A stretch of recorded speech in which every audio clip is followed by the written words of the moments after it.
जीव विज्ञान। जो बायोलॉजी शब्द है ना, ये शब्द ग्रीक भाषा से लिया गया है। कौन सी भाषा से लिया गया है? ग्रीक भाषा से। बायोलॉजी दो शब्दों से मिलकर बना हुआ है, एक तो बायोस, एक लोगस। बायोस का जो मतलब है उसे बोलते हैं हम लिविंग्स, और लोगस का जो मतलब है उसको बोलते हैं स्टडी। इन दोनों का मतलब क्या हो जाएगा? स्टडी ऑफ लिविंग्स, यानी कि सजीवों का अध्ययन। हम आगे देखें, सजीव क्या है? सजीव जो भी न्यूट्रिशन करेगा यानी कि पोषण होगा जिसमें, वो सजीव कहलाएगा। जिस भी किसी में भी वृद्धि व विकास होगा वह सजीव कहलाएगा। जिस किसी में भी चलना फिरना होगा वह सजीव कहलाएगा। और जो जिसमें प्रजनन करने की क्षमता होगी वह सजीव कहलाएगा। जिसमें श्वसन करने की क्षमता होगी वह भी सजीव ही कहलाएगा। ये बात नहीं है कि इसमें से सभी हों, कोई भी 2 या 3 होंगे तभी सजीव बन जाएगा। अब आगे देखते हैं। एक वैज्ञानिक हुए हैं कार्लस लीनियस। क्या नाम है वैज्ञानिक का? Carolus Linnaeus. इनकी एक पुस्तक है और उस पुस्तक का नाम है सिस्टमा नेचुरी। पुस्तक का नाम क्या है? सिस्टमा नेचुरी। इन्होंने यह पुस्तक 1775 ईस्वी में लिखी थी। कब लिखी थी? 1775 ईस्वी में। और इस पुस्तक में कार्लस लीनियस ने सजीवों का विभाजन किया था।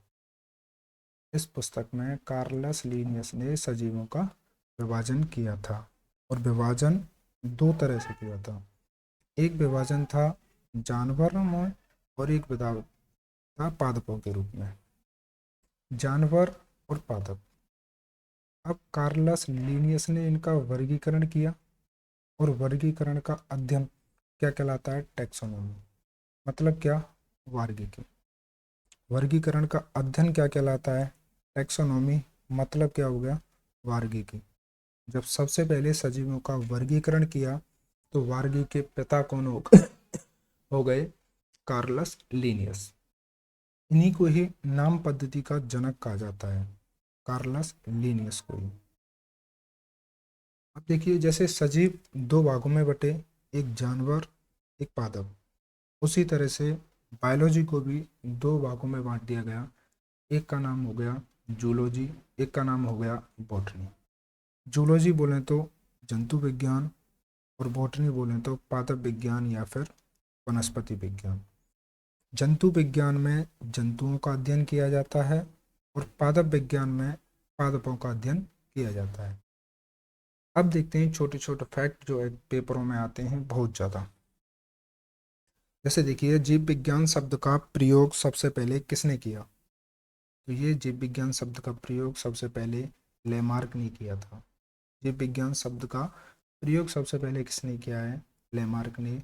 लेकिन जीव विज्ञान के पिता कौन है? दोनों में अंतर है। जीव विज्ञान शब्द का प्रयोग किया है लेमार्क ने, और जीव विज्ञान के पिता कौन है? एरिस्टोटल। मतलब क्या है एरिस्टोटल का? अरस्तु। एरिस्टोटल को ही जंतु विज्ञान के पिता बोला जाता है। एरिस्टोटल को ही जंतु विज्ञान के पिता बोला जाता है। अब देखिए, इस अरस्तु की ही एक पुस्तक है, और पुस्तक का नाम है हिस्टोरिया एनिमरियम। क्या नाम है? हिस्टोरिया एनिमरियम, जो कि 500 जंतुओं के बारे में इसमें वर्णन किया गया है। इससे आगे है अब वनस्पति विज्ञान, और वनस्पति विज्ञान के पिता कौन है? थ्रियोफैक्टर्स। वनस्पति विज्ञान के पिता कौन हो जाएंगे? थ्रियोफैक्टर्स। जिसकी पुस्तक कौन सी है? हिस्टोरिया पैलेंटेरम। हिस्टोरिया एनिमरियम किसकी पुस्तक है? अरस्तु की। और हिस्टोरिया पैलेंटेरम किसकी पुस्तक है? थ्रियोफैक्टर्स की। हिस्टोरिया एनिमरियम में किसके वर्णन है? 500 जंतुओं का। और हिस्टोरिया पैलेंटेरम में किसका वर्णन है? 500 पादपों। अब विज्ञान की थोड़ी बहुत ब्रांच और हैं, उनके बारे में भी पढ़ेंगे। एक ब्रांच है चिकित्सा विज्ञान। चिकित्सा विज्ञान के पिता कौन है? हिप्पोक्रेट्स। चिकित्सा विज्ञान के पिता कौन है? हिप्पोक्रेट्स। होम्योपैथी के पिता कौन है? Samuel Hahnemann. होम्योपैथी के पिता कौन है? सिमुअल हनीमैन। और सिमुअल हनीमैन का जो जन्मदिन है 10 अप्रैल को पड़ता है। कब पड़ता है? 10 अप्रैल को। 10 अप्रैल के ही दिन विश्व हेमोपैथी दिवस मनाया जाता है। कौन सा दिवस?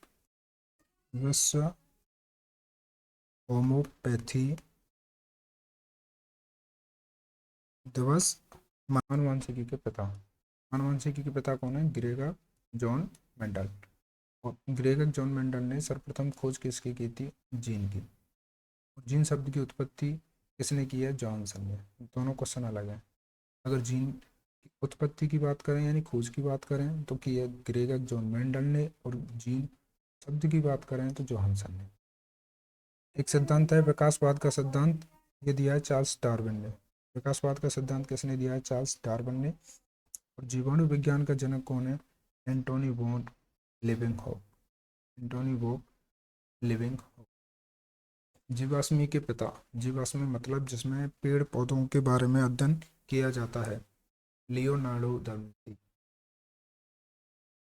उसका विज्ञान के जनक कौन है? Robert Hooke. उसका विज्ञान के जनक कौन होंगे? Robert Hooke. हम साइंस में दो रॉबर्ट और पढ़ते हैं, एक का नाम है रॉबर्ट ब्लाइन और एक का नाम है रॉबर्ट कॉच। रॉबर्ट ब्लाइन उसका के अंदर केंद्र की खोज किया। रॉबर्ट ब्लाइन ने क्या किया था? उसका के जो अंदर केंद्रक है ना उसकी खोज की थी। और रॉबर्ट कोच ने टीबी व हैजा के जीवाणुओं की खोज की थी। हम साइंस में इन टॉपिकों के बारे में अध्ययन करेंगे।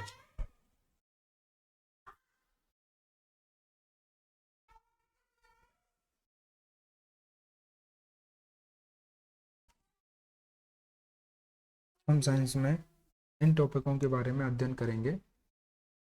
नंबर फर्स्ट है पोषण, नंबर सेकंड है पाचन तंत्र, नंबर थर्ड है विसर्जन तंत्र, श्वसन तंत्र, परिसेचन तंत्र, ग्रंथि, कंकाल तंत्र, प्रजनन तंत्र, संवेदी तंत्र, तंत्र का तंत्र, मानव रोग, ऊतक, जीवों का वर्गीकरण, कोशिका, पादप बाइस की संरचना और पादप रूप। ये बायोलॉजी के सभी टॉपिक हैं जिसके बारे में हम अध्ययन करेंगे।